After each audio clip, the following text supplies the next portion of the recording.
नमस्कार मित्रांनो, तर मी आज तुम्हाला एका लाकूड तोड्याची गोष्ट सांगणार आहे। तर गोष्ट सुरू करण्याआधी आपल्या चॅनलला सबस्क्राइब करा आणि लाईक करा। मित्रांनो, एकदा एक लाकूड तोड्या जंगलात गेला असता परेशान होऊन इकडे तिकडे पाहत पाहत फिरत होता। तेव्हा त्याला रानातल्या झाडाने विचारले, तू इतका परेशान का आहेस?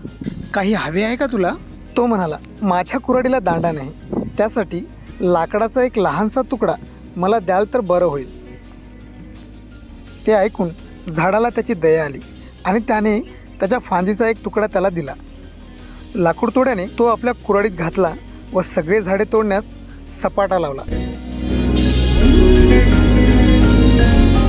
तेव्हा एक झाड इतर झाडांना म्हणाले, मित्रहो, आपण आपल्या हाताने आपला नाश करून घेतला आहे, तेथे दुसऱ्याला नाव ठेवायला जागा नाही। मित्रांनो, या कथेतून आपल्याला असा बोध मिळतो की शत्रूची कीव करून त्याला साहित्य पुरवले तर शेवटी पश्चाताप करण्याची वेळ येते। शत्रूवर उपकार करण्यात, त्याच्या चुकाबद्दल क्षमा करण्यात मोठेपणा आहे, हे जरी खरे असले तरी ज्यामुळे आपला शत्रू बलवान होऊन आपल्यालाच उपद्रव्य देऊ शकेल अशा प्रकारचे साहित्य त्याला देणे हा तर मूर्खपणाच होय।